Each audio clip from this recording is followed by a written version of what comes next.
ओम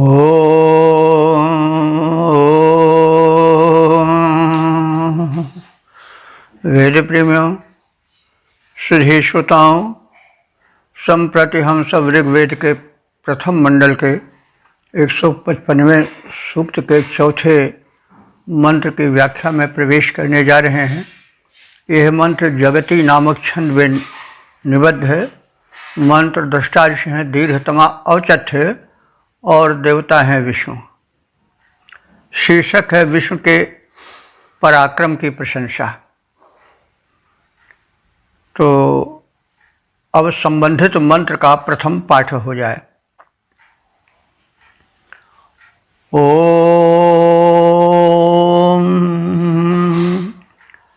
तत्तदिदस्य पौंस्यं गृणीमसीनस्य त्रातुरवृकस्य मीढहुषः यः पार्थिवानि त्रिभिर्द्विगामभिरुरु क्रमिष्टोरुगायाय जीवसे।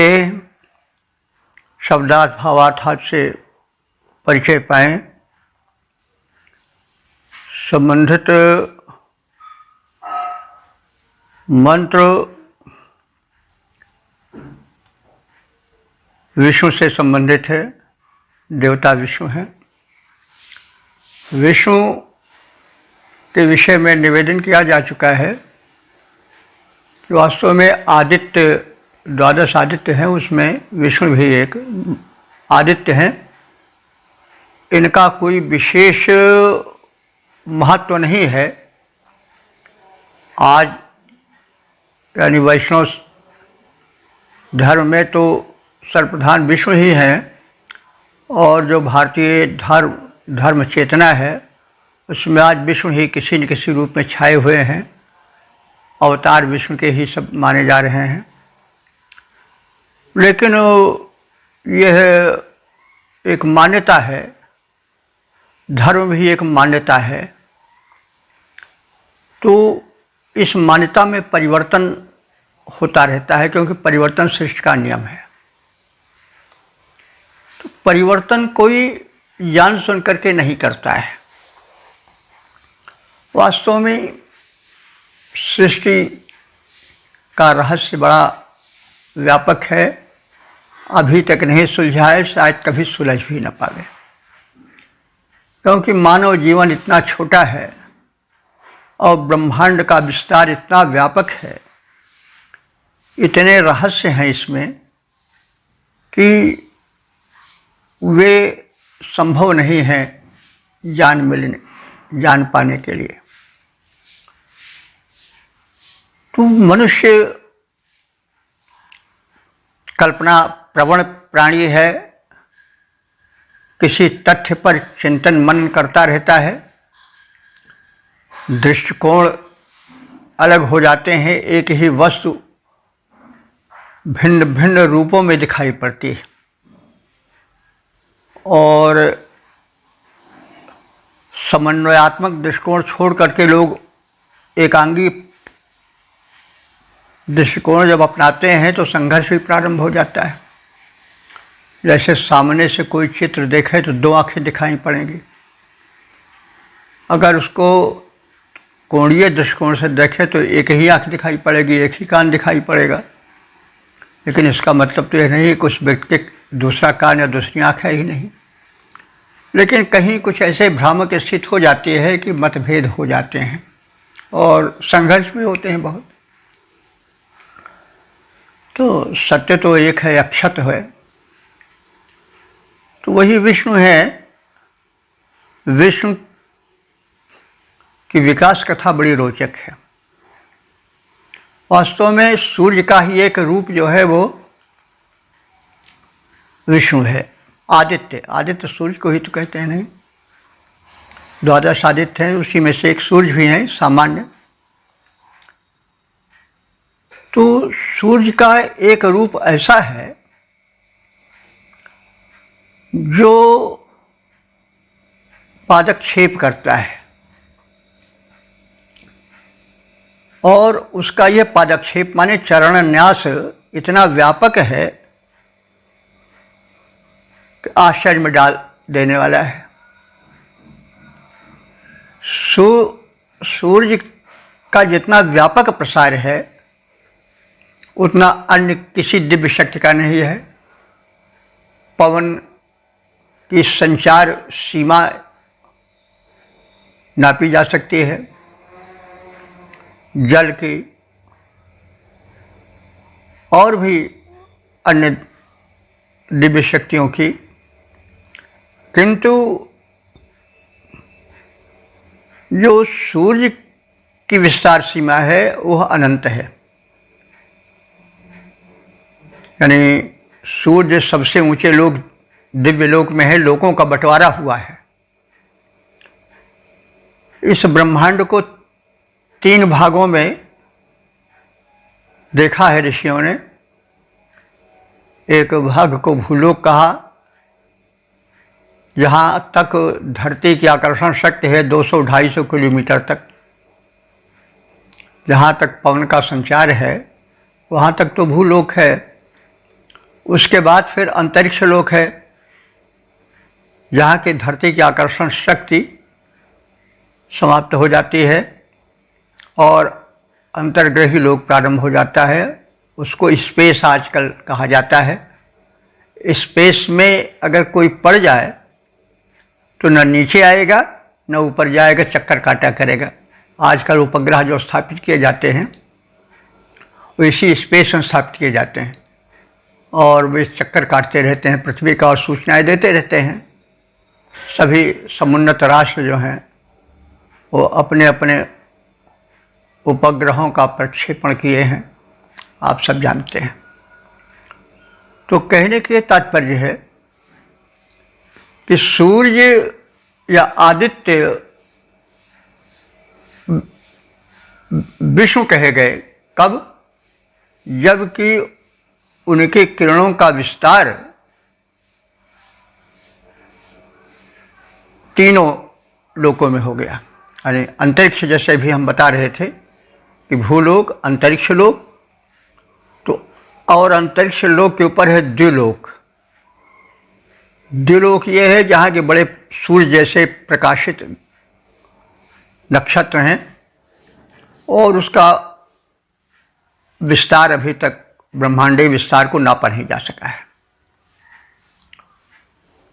तो सूर्य की किरणें ऐसी हैं जो कि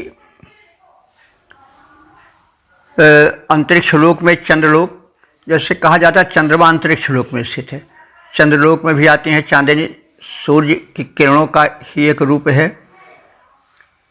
उसके पश्चात पृथ्वी पर सूर्य की किरणें आती हैं। तो जितना वे नीचे की ओर आती हैं उतने ही तो ऊपर की ओर भी जाती होंगी। अब इतना व्यापक विस्तार तो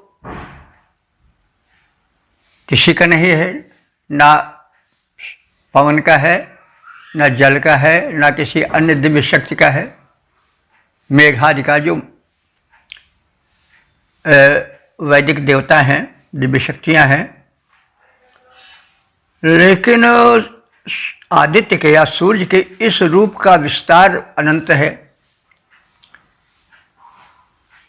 दिव्यलोक नीचे की तरफ आया, फिर अंतरिक्ष लोक में आया, फिर भूलोक में आया, फिर उसके बाद उतने तो ऊपर भी उठा होगा।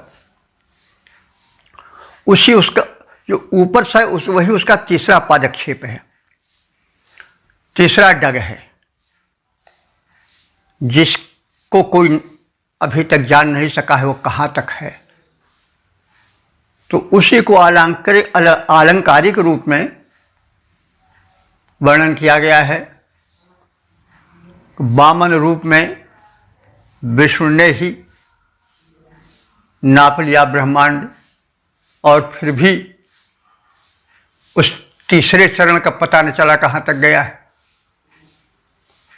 अब उसको पुराणों में बलि से जोड़ दिया गया, जो एक भावना का विकास है, मान्यता का विकास है। तो सूर्य का ये पादक्षेप वामन रूप से हुआ। वामन से मतलब कैसे, उसको हम वामन कैसे समझें, बात बड़ी स्पष्ट है। जब सूर्य के गोले को हम देखते हैं तो बहुत छोटा सा दिखाई पड़ता है, वामन ही तो है ना। लेकिन जब उसकी किरणें फैलने लगती हैं तो कहाँ तक फैल कर जाती हैं, तो 2 तक तो लोग जान लेते हैं। अंतरिक्ष लोक में, चंद्रमा में जो अंतरिक्ष लोक में चक्कर काट रहा है उस पर पड़ती हैं, भूलोक पर हम लोग देखते हैं। लेकिन तीसरे जो ऊपर की ओर उसके किरण रूपी चरण बढ़ते हैं, वो कहाँ तक बढ़कर जाते हैं कोई जान नहीं सका है, अगम्य है। और सूर्य है कितना, बहुत छोटा सा दिखाई पड़ता है। आप अपने कटोरी में अगर पानी भरो तो उसमें भी सूर्य आ जाएगा, कितना छोटा है। तो तेजवंत लघुगणिया नारानी, तो जो तेजस्वी होते हैं वो छोटे होते हैं तो भी बहुत बड़े होते हैं। तो यही उसका वामनत्व है। और विष्णु सूर्य का नाम इसलिए हुआ कि वो बड़े व्यापक हैं। जितना व्यापकत्व सूर्य का है उतना व्यापकत्व और किसी दिव्य शक्ति का नहीं है। तो इसलिए वो सबसे अधिक महत्ता पाए। तो सीधे रूप में हम देखें तो ऋग्वेद में जो है वह आदित्य ही का या सूर्य का ही एक रूप विष्णु दिखाई पड़ता है, बड़ा स्पष्ट ऋग्वेद में आप देखेंगे है। और वही बाद में जाकर विष्णु में परिणत हो गए। अब उसमें ऋग्वेद में कहीं विष्णु के 4 भुजाओं का वर्णन नहीं है, शंख चक्र गदा पद्म का कोई वर्णन नहीं है, शेष शैया का कोई वर्णन नहीं है, और गरुण वाहन का कोई वर्णन नहीं है। ये बाद में उनसे जुड़ गए। ऐसा है कि जैसे कमल खिल जाते हैं सूर्योदय पर, तो कमल उनके हाथ में आ गया। जब पक्षी चहकने लगते हैं वही उनकी शंखध्वनि हो गई। शंख चक्र जो उनका वलय है तेजस्वी, वही उनका चक्र हो गया, सूर्य का वलय। तो शंख चक्र गद कहते हैं रोग को। तो सूर्य का जो रुजहारी रूप है, रोगहारी रूप है, वही गदा रूप में परिणत हो गया। तो इस प्रकार से शंख चक्र गदा पद्मधारी विष्णु हो गए, 4 भुजाधारी हो गए, क्षीरशायी हो गए। और भावना में उन्हें मानवत्व हाथ पैर मुख वाला बताया गया। ये तो काव्य में होता है, आप सब जानते हैं कि मानवीकरण होता है, हर एक वस्तु का मानवीकरण होता है, पर्सनिफिकेशन होता है, उसको मनुजवत देखा जाता है, सुना जाता है। तो कुछ देखिए, हमारा उद्देश्य ये है कि आज के धर्म और वैदिक धर्म, आज के देव और वैदिक देव, आज के विष्णु और वैदिक विष्णु का एक जो विकास क्रम है उसको दिखाना, तो यही है। तो वास्तव में सूर्य का जो व्यापकत्व है, विष्णु का अर्थ ही व्यापक होता है। तो जो व्यापकत्व है, उस व्यापकत्व को लेकर के उनको विष्णुत्व प्रदान किया गया, उनको विष्णु नाम दिया गया, और ये बड़ा प्रचलित हो गया, और अंत में वैष्णव धर्म हो गया। और आज का जो सनातन धर्म है वो वैष्णव धर्म से जुड़ा हुआ है, विष्णु के अवतारों से जुड़ा हुआ है। विष्णु का अवतार होता है सब, राम कृष्ण सब 10 अवतार, 24 अवतार, कितने कितने अवतार माने गए सब विष्णु के ही हैं। और फिर अंत में विष्णु में सारा जगत एक ही तत्व में देखा गया।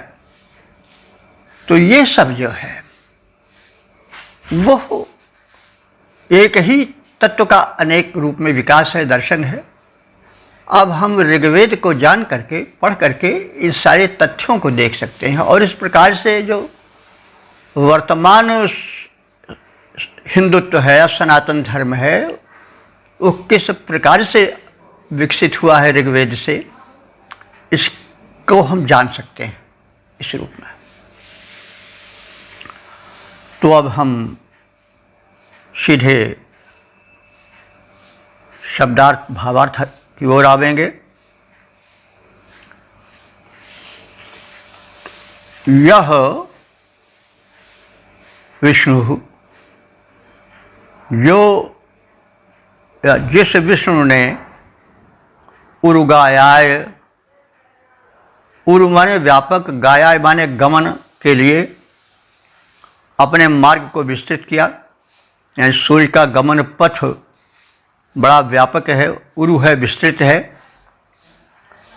और जीव से उन्होंने जीवों को या धरती में या ब्रह्मांड में प्राण शक्ति प्रदान करने के लिए उरु पार्थिवान, उरु माने व्यापक, पार्थिवान माने लोकों को, उन्होंने सभी विस्तृत लोकों को त्रिभी विगामी भी, 3 ही डगों में क्रमिष्ट नाप लिया है। तो विष्णु के तो त्रिविक्रम प्रसिद्ध है, 3 कदम उन्होंने रखा, उसको पुराण में वामन से जोड़ दिया, उससे वामनी कथा से और बलि के वृत्तांत से जोड़ दिया गया, लेकिन वैदिक वृत्तांत है और यही मूल है। तो सूर्य की किरणें सभी लोकों में चली जाती हैं, जितनी नीचे की ओर आती हैं भूमंडल तक, उतनी ऊपर जाती हैं। जो ऊपर को जाती हैं वो कहाँ तक जाती हैं, ऋषि भी उसका पार नहीं पा सका है। और इसीलिए उसने उसे उसके अपार कहा है। उरु पार्थिवान, सभी विस्तीर्ण लोगों को नापती हैं सूर्य की किरणें। वही सूर्य की किरणें हैं, उनके चरण हैं जो फैलते जाते हैं, उनको आकर्षण शक्ति नहीं रोक पाती है या बाधित नहीं कर पाती है। किरणें अभेद्य रूप से चारों ओर फैलती हैं, नीचे आती हैं और उतने ही ऊपर भी जाती हैं। ऊपर कहाँ तक जाती हैं कोई जान नहीं सकता। वही तीसरा चरण है, वो कहाँ तक गया है विष्णु का, कोई जान नहीं सका है। विष्णु इसलिए सूर्य को कह दिया गया कि वो बड़े व्यापक हैं, वो हैं बड़े बामन, छोटे से दिखाई पड़ते हैं गोले, लेकिन कितना उनकी पहुँच है, उनके चरण कहाँ तक जाते हैं कोई जान नहीं सकता है। तो ये सब बातें सीधी सी यही है। तो यह विष्णु, जिस विष्णु ने उर्गायाय अपने मार्ग को विस्तृत किया और करने के लिए, तथा जीव से माने प्राण शक्ति प्रदान करने के लिए, उर पार्थिवानी, सभी विस्तीर्ण लोगों को त्रिभी विगामी भी, 3 डगों में क्रमिष्ट माने नाप दिया है, क्रमिष्ट नाप दिया है। त्रातु, ऐसे रक्षक के, त्रातु, त्राता का त्रातु षष्ठी एक वचन, ऐसे रक्षक के, अविकृत से, अविकृत से माने शत्रु रहित के, ऐसे रक्षक विष्णु के, अविकृत से माने शत्रु रहित के, अस्य इसके, मीढहुषः, मीढहुषः माने सुखप्रद, इनस्य माने होता है स्वामित्व के, इन माने होता है स्वामी, इनस्य दिनस्य, दिन के स्वामी।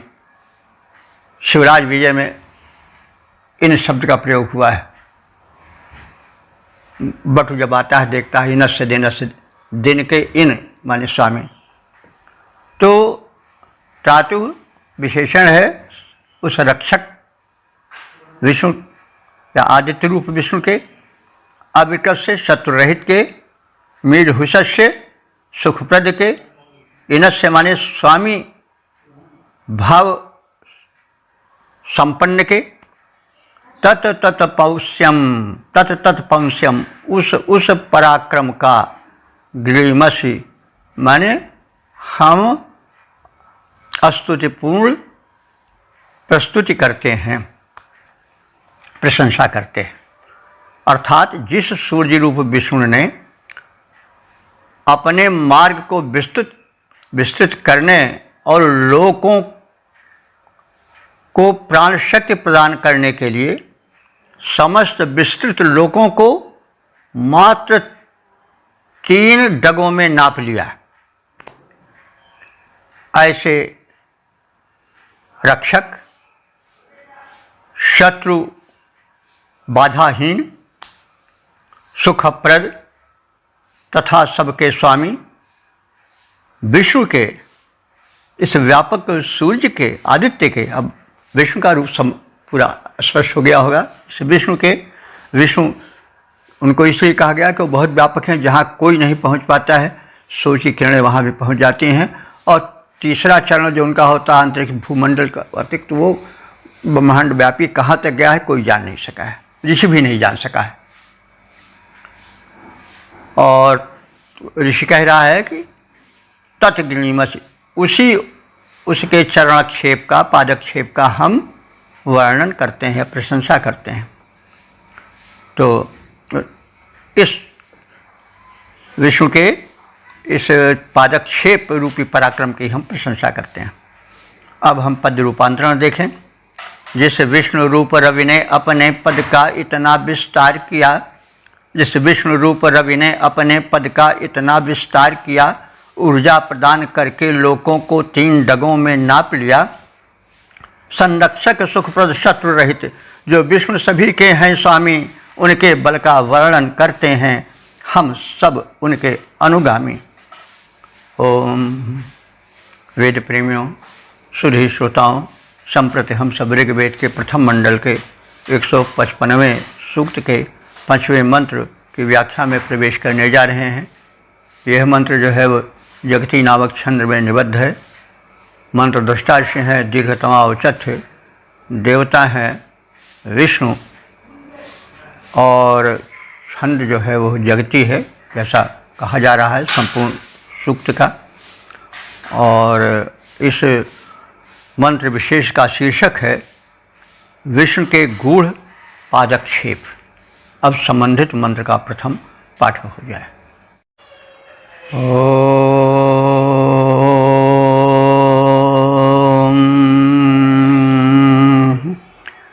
द्वे इदस्य क्रमणे स्वरदिशो भिक्षाय मर्त्यो भुरणयति तृतीयमस्य नकिरा दधर्षति वयश्चन पतयन्तः पतत्रिणः। शब्दार्थ भावार्थात से परिचय पाएं। अब आदित्य रूप विष्णु के इसी पादक्षेप की प्रशंसा की गई है। किरणें हैं, उनके चरण हैं, वे 3 स्थानों पर विभक्त किए जाते हैं। अपने गमन के रूप में नीचे की ओर जब उन व्यापकत्व के कारण विष्णु कहे जाने वाले आदित्य, यहाँ पर हम सीधे विष्णु कहेंगे, विष्णु के जब के वो पैर या वे किरणें जब अंतरिक्ष में आती हैं तो हम उसे तो जान लेते हैं, भूमंडल पर आती हैं तो जानते ही हैं। लेकिन जब वो उनका तीसरा पादक्षेप होता है किरणों का विस्तार होता है जो ऊपर की ओर होता है, तो वो कहाँ तक जाता है कुछ उसका अनुमान नहीं लगाया जा सकता, वो अगम्य है। तो इसी आश्चर्य को, इसी उस विष्णु की शक्तिमत्ता को ऋषि दीर्घतमा बताना चाह रहे हैं कि मर्त्यः माने मनुष्य, मरण धर्मा है इसलिए मर्त्य कहा जाता है। मर्त्य यह मरणशील मानव तो स्वरदृशः एषः विष्णोः, स्वरदिशा माने तेजस्वी दृष्टि वाले, स्वदिशा स्वरदिशा तेजस्वी दृष्टि वाले, अस्य विष्णु इस विष्णु के द्वे इतक कर्मणे, दो पादक्षेप को ही, दो पैरों के रखने की प्रक्रिया को ही अभिख्यायाय चारों ओर से प्रशंसा करता आया है। यानी दो चरणों को तो वो देख लेता है, यानी दो लोकों में जो उसके चरण जाते हैं, अंतरिक्ष लोक में और भूलोक में, उसको तो देखता है, उसकी प्रशंसा करता है। और भ्रणित माने उसका ज्ञान प्राप्त कर सकता है, ज्ञान प्राप्त करता है।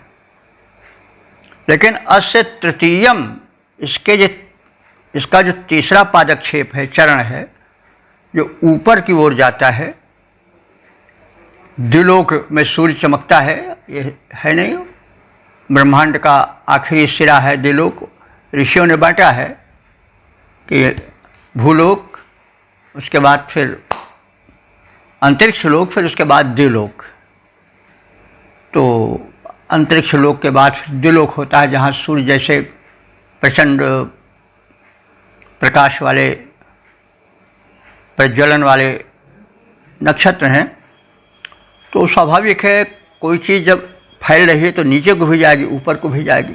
तो ऊपर ब्रह्मांड में कहाँ तक उसकी गति है, इस जाना नहीं जा सका है। वही बात अभिव्यक्ति प्राप्त कर रही है यहाँ पर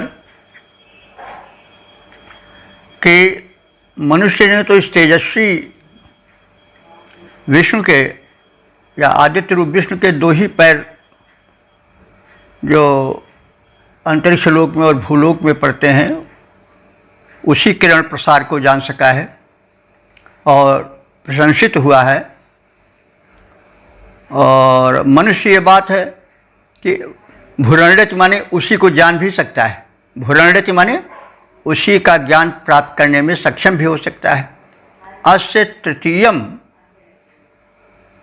पादक्षेपम, इसके तीसरे चरणक्षेप को, तीसरे डग को, जो द्विलोक की ओर जाता है, ऊपर को जाता है, न कि आदधर्षति, कोई भी अब तक जान नहीं सका है कि कहाँ कितने ऊंचे तक यह गया है ऊपर। तो पतयंतः, तो कोई नहीं जान सका है, मानो तो उड़ नहीं सकता है, लेकिन जो उड़ने वाले जंतु हैं गरुड़ाज, वो भी नहीं जान पाते हैं। न दधर्षति, वो भी नहीं जान सके हैं। पतयंतः, और उड़ने वाले पक्षी भी नहीं जान सके हैं। वयहचन माने मरुदगण, जो कि बड़े तीव्रगामी और बलशाली हैं, वो भी नहीं जान सके हैं। तो फिर हम सब कैसे जान सकेंगे? तो मतलब मनुष्य तेजस्वी दृष्टि वाले इस विष्णु के दो पादक्षेपों को, जो कि अंतरिक्ष में और अवनि में भूलोक पर पड़ते हैं, उनको तो जान लेता है। अंतरिक्ष में जान ले रहा है, पड़ रहा है चांदनी, सूर्य की किरणों का ही प्रभाव है। और जो पृथ्वी लोक पर चरण उसके पड़ रहे हैं, किरणें फैल रही हैं, उसको तो जान ही रहा है। तो मनुष्य तेजस्वी दृष्टि वाले इस विष्णु के, आदित्य के दो पादक्षेपों को ही देख सका है। और उन्हें ही जान पाया है। जो उसका तीसरा पादक्षेप होता है अंतरिक्ष से ऊपर के दिलोक की तरफ, वो कहाँ तक गया है, कहाँ तक जाता है, उसको जानने में अभी तक कोई सक्षम नहीं हो पाया है। मानव को कौन कहे, आकाश में उड़ने वाले गरुड़ादि सशक्त खग भी नहीं जान सके हैं और मरुदगण भी नहीं जान सके हैं, जो कि बड़े बलशाली हैं, तीव्र गति वाले हैं, शक्तिशाली हैं, वे भी नहीं जान पाए हैं। तात्पर्य यह है कि इस विष्णु रूप सूर्य के, इस सूर्य रूप विष्णु के किरण रूप पादक्षेप को जो दिलोक, अंतरिक्ष लोक और पृथ्वी लोक पर निरंतर पड़ती रहती है, उनमें से अंतरिक्ष लोक और भूलोक में पड़ने वाले प्रकाश को तो, वही प्रकाश उसके चरण हैं, को तो जाना जा सकता है, किंतु जो अंतरिक्ष के पार दिव्य लोक में पड़ता रहता है, जाता रहता है, वो कहाँ तक जाता है उसका ओर छोर अभी तक प्राप्त नहीं हो सका है। वह अज्ञात है और जाना भी नहीं जा सकता है। उसे मनुष्य कौन कहे, प्रबल गतिधारी गरुड़ादि खग भी नहीं जान सकते हैं, यहाँ तक कि मरुदगण भी नहीं जान सकते हैं, वो अगम्य है। तो अब इसके हम पद रूपांतरण को देखें। विष्णु रूप रवि तीन डगों को धरते, जो दिव्य लोक अवनि अंबर पर पड़ते। विष्णु रूप रवि तीन डगों को धरते, जो दिव्य लोक अवनि अंबर पर पड़ते। अवनि अंबर के डग जाने जा सकते, वे दोनों ज्ञान परिधि में हैं आ सकते। पर अंतरिक्ष के पार चरण जो जाता, जो दिव्य लोक में निज प्रकाश फैलाता, वह अगम न उसको कोई जान सका है। गरुड़ मरुत का भी सामर्थ्य है, थकित हो जाता है। तो वेद प्रेमियों, सुधी श्रोताओं, संप्रति हम सब ऋग्वेद के प्रथम मंडल के 155वें सूक्त के छठे मंत्र की व्याख्या में प्रवेश करने जा रहे हैं। यह मंत्र जगती नामक छंद में निबद्ध है। मंत्र दृष्टा दीर्घतमा औचित्य हैं और देवता हैं विष्णु, तथा संबंधित मंत्र का शीर्षक है काल चक्र का निर्माता विष्णु या आदित्य अथवा सूर्य। तो अब संबंधित मंत्र का सर्वप्रथम पाठ हो जाए। ओम चतुर्भिः साकं नवतिं च नामभिश्चक्रं नवृत्तं व्यति रवि विपत बृहच्छरीरो विमिमान ऋक्वभिर्युवा कुमारः प्रत्येत्याहवम्। शब्दार्थ भावार्थात से परिचय प्राप्त करें। तो इस मंत्र में ऋषि ने बताया है कि जो ये काल चक्र चल रहा है, जो 94 भागों में विभक्त है,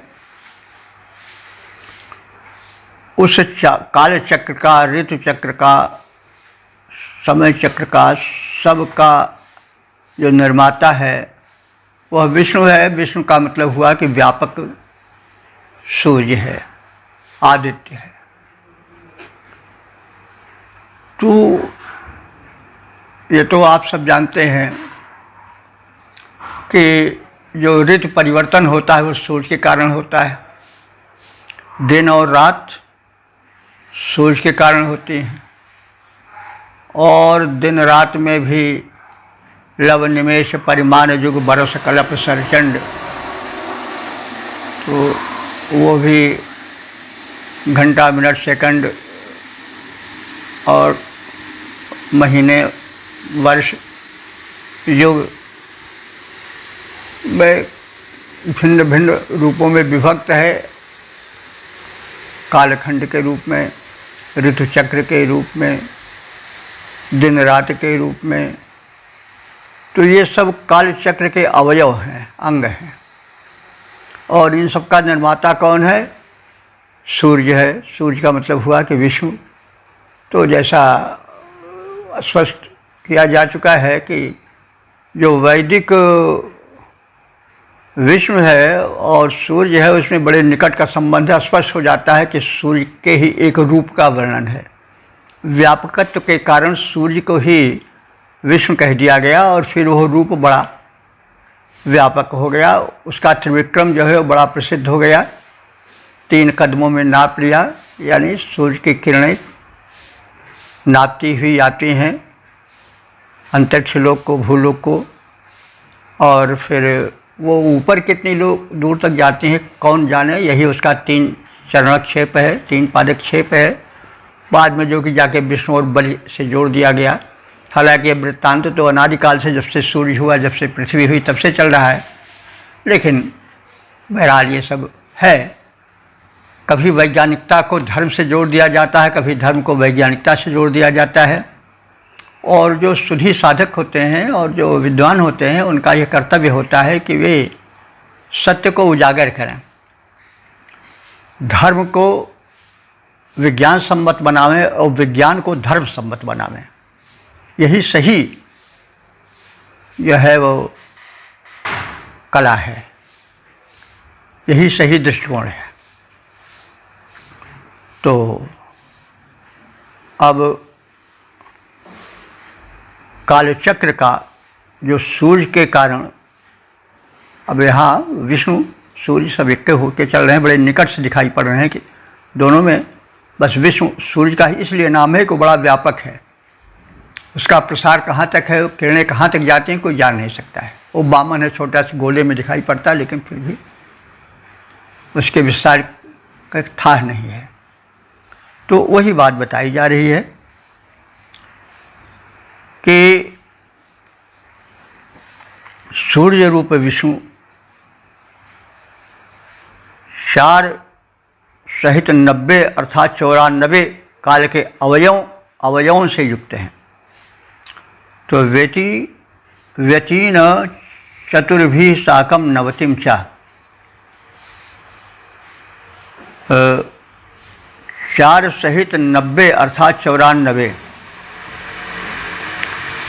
चतुर्भि माने 4, साकम माने सहित, नवति माने 90, च माने और। तो 4 और 90 सहित जोड़ देने पर जो होता है अर्थात 94 संख्या बनती है। तो 94 नाम भी नामों वाले वृत्तम चक्रम न, गोल चक्र के समान अविपत माने घुमाता है। अविविपत माने घुमाता है। कौन? विष्णु या सूर्य। बृहत शरीर माने अपने बड़े शरीर को, यानी सूर्य के शरीर का जो परिभ्रमण होता है तो बड़ा छोटा सा दिखाई पड़ता, बामन है, लेकिन उसके शरीर का जो परिभ्रमण होता है, जो मतलब वो गति करता है, तो उससे 94 अवयवों वाला, अंगों वाला कालचक्र का निर्माण हो जाता है। युवा अकुमारा, ये सूर्य जो है युवा सदैव रहता है। अकुमार माने कभी अकुमार, यानी कुमारावस्था से ऊपर उठी हुई युवा अवस्था में रहता है, यानी उसका सदैव प्रबल रूप ही दृष्टिमान होता है, यानी उसमें क्षीणता कभी नहीं आती।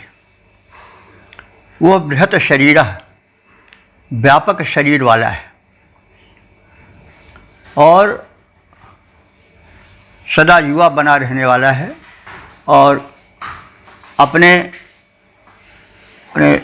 शक्ति के चरम यौवन को छोड़ करके वो कभी शक्ति के नीचे कदम कौमार्य अवस्था पर नहीं आता है। यानी समान रूप से वो शक्तिमान है, भले वो बाल सूर्याद कहा जाता हो, लेकिन कहने का मतलब उसका स्वरूप तो वही ज्यों का त्यों प्रकाशित रहता है। वो बात अलग है कि कभी सूर्य इसलिए कि ज़रा तिरछी किरणें पड़ती हैं उसके लिए वो छोटा दिखाई पड़ रहा हो या बड़ा या कम तेज वाला दिखाई पड़ रहा हो, बाल दिखाई पड़ रहा हो, वो बात वो दिखाई पड़ता है लेकिन रहता नहीं है। रहता तो सदैव एक रूप है, तरुण है। तो इस प्रकार से वह विमानः काल चक्र को नापता है और ऋक् को भी स्तुतियों से आकर्षित होकर वह आहवम प्रत्येति यज्ञ की तरफ आता है। आहवम माने यज्ञ में जो आवाहन उसका होता है उस ओर सूर्य जाता है। इतना समर्थ होते हुए भी वो जो आराधना करते हैं उन सूर्याराधकों के प्रति वो विशेष कृपालु होकर उनको आरोग्य देता है, प्रकाश देता है, उनके निराशा अंधकार को छांटता चलता है। तो इस प्रकार से सूर्य रूप विष्णुदेव 4 सहित 90 अर्थात 94 काल के अवयवों माने अंगों को अपनी प्रेरणा शक्ति से, अपने परिभ्रमण शक्ति से वो चक्राकार रूप में घुमाते रहते हैं। तो सूर्य ही के कारण तो जैसा अभी पहले कहा गया है सारे परिवर्तन होते हैं, ऋतु के परिवर्तन और शीत उष्ण, दिन रात, जो घंटा मिनट सेकंड अथवा वर्ष युग कल्प सब होते हैं, सब सूर्य के ही कारण तो गण्यमान होकर के गिनती में आते हैं। तो सूर्य रूप विष्णुदेव 4 सहित 90 अर्थात 94 काल के अवयवों अंगों को अपनी प्रेरणा शक्ति से चक्राकार रूप में घुमाते रहते हैं। यानी ये जो उनका ऋतु चक्र है वो अनवरत चलता रहता है, अनादिकाल से चलता रहा है। काल चक्र के 94 अवयव कौन है इसे भी जान लेना आवश्यक है। तो ये काल चक्र मतलब स्पष्ट हो गया होगा कि जो परिवर्तन होता है ऋतु का, वर्ष का, घंटे का, मिनट का, सेकंड का, आदि सब जो कुछ है वो सूर्य के कारण होता है। तो वो 94 संख्या में सीमित किए गए हैं। वे इस प्रकार से हैं कि पहला संवत्सर के रूप में, दूसरा आयन माने उत्तरायण और दक्षिणायन के रूप में, सूर्य उत्तरायण होते हैं, दक्षिणायन होते हैं। तो उनका एक चक्र तो है संवत्सर, दूसरा है आयन यानी उत्तरायण और दक्षिणायन, और जो है वो 5 ऋतुएं हैं वो भी उसी के अंतर्गत आती हैं।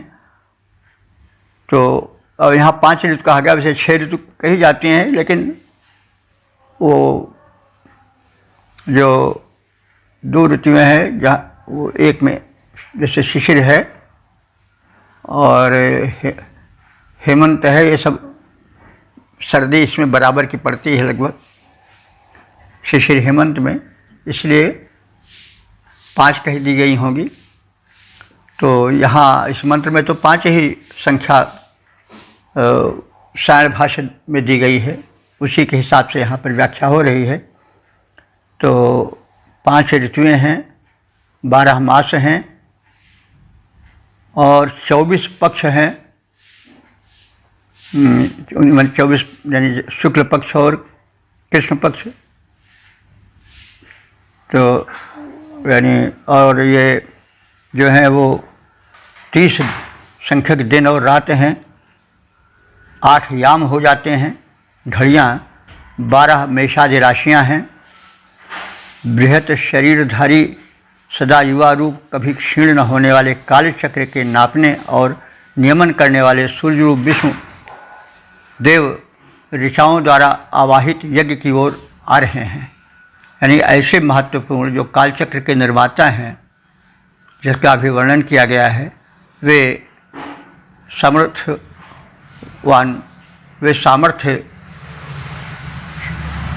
युक्त अनंत सामर्थ्यवान सूर्य हमारे आवाहन पर हमारे यज्ञ की ओर पधार रहे हैं का स्वागत है।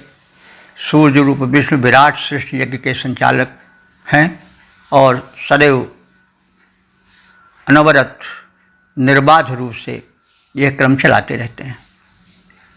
तो इस प्रकार से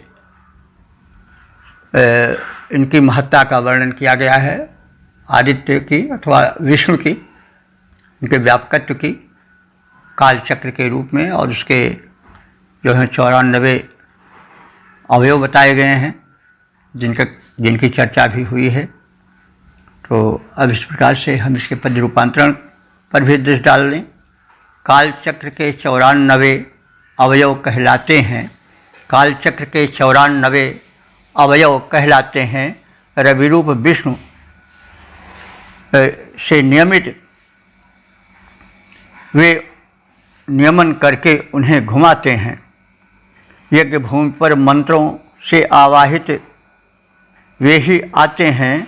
काल चक्र के नियमन में वे निरत सदैव दिखाते हैं। तो रवि का जो क्रम है वो अनंत काल से चला रहा है नियमन का, उसमें कोई अंतर नहीं आ रहा है और वे सदैव अबाध रूप से, तत्पर रूप से सृष्टि क्रिया संचालन में अपने इस शक्ति का प्रदर्शन लोक कल्याणार्थ कर रहे हैं और यही उनके शक्ति का व्यापकत्व ही उनका विष्णुत्व है। और इस प्रकार से सब बातें इस मंत्र में बताई गई हैं। तो यह मंत्र इस सूक्त का समापन वाला मंत्र था, 6वां मंत्र था। तो अब इन सबकी व्याख्या के उपरांत हम इनका संक्षिप्त सारांश भी जान लें। ऋग्वेद का जो प्रथम मंडल है उसके 155वें सूक्त की व्याख्या भी हो रही थी। इसमें 6 मंत्र थे। इसमें प्रयुक्त जगती छंद की, मंत्र दृष्टारिश की और देवता का वर्णन हो चुका है। तो ये 6 मंत्र व्याख्यायित हो चुके हैं और इस प्रकार से अब तक जो मंत्र व्याख्यायित हो गए हैं उनकी संख्या 1639 पहुंच चुकी है। यह परम सौभाग्य का विषय है।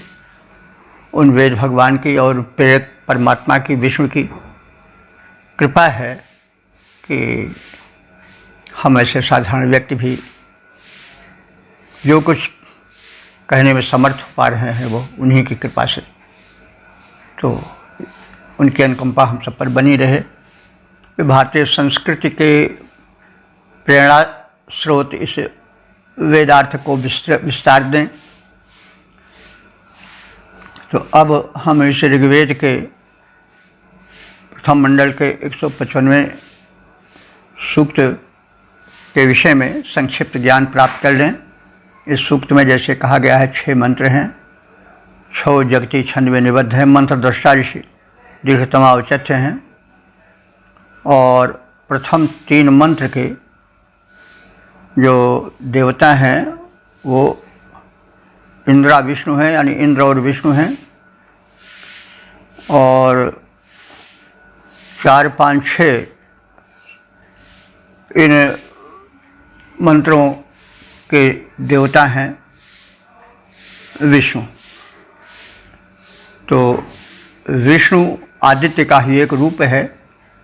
व्यापकता के कारण उनको विष्णु नाम दिया गया। यह विष्णु नाम बड़ा लोकप्रिय हुआ। यद्यपि ऋग्वेद में 5 या 6 सूक्तों में ही विष्णु का वर्णन है, लेकिन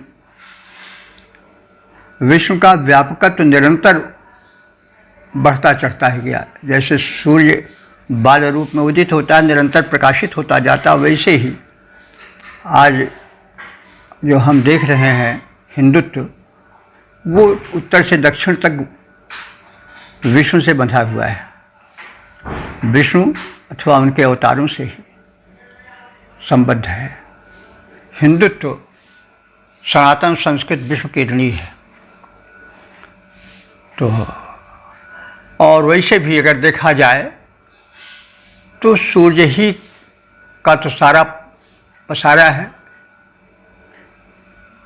तो धरा जिसका कीले एक लघुवंश, जगत जीवन जिसका अनुदान, वही सविता समर्थ निज तेज करें जनमंगल हेतु दान।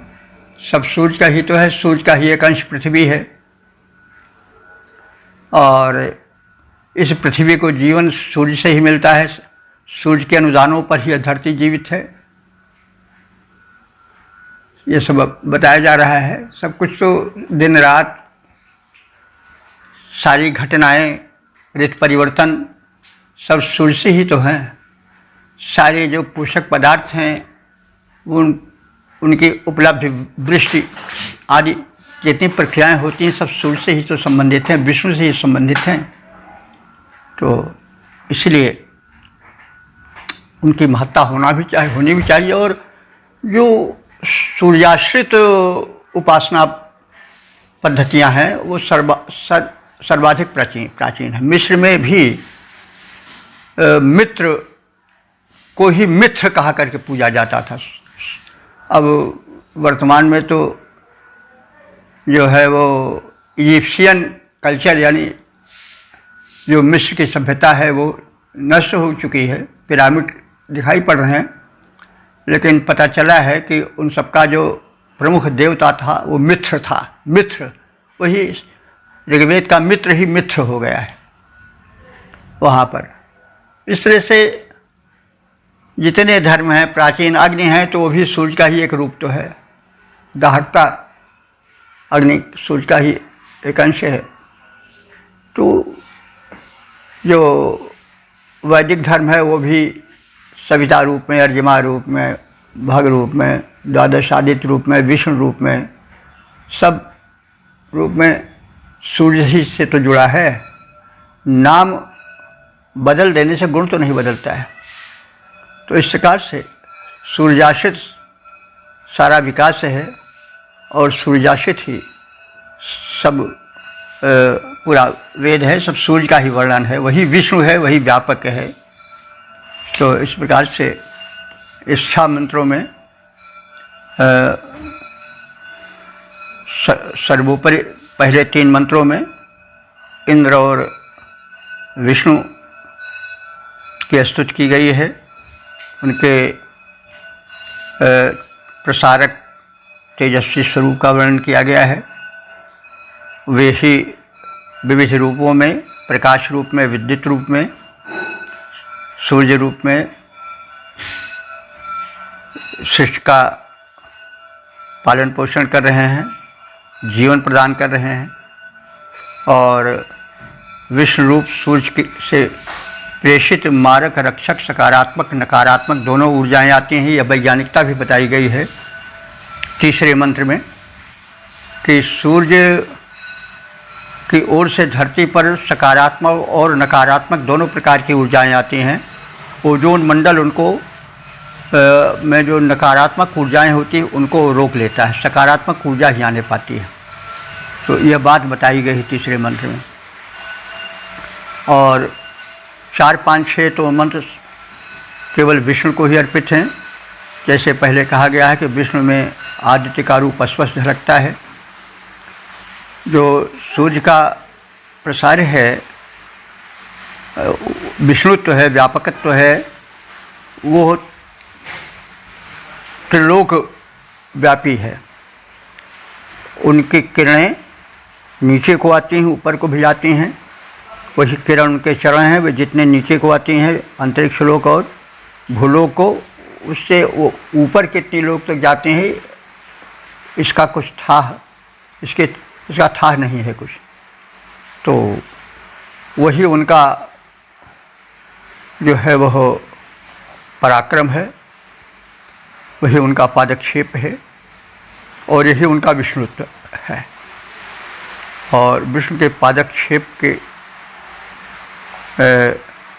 गूढ़ रहस्य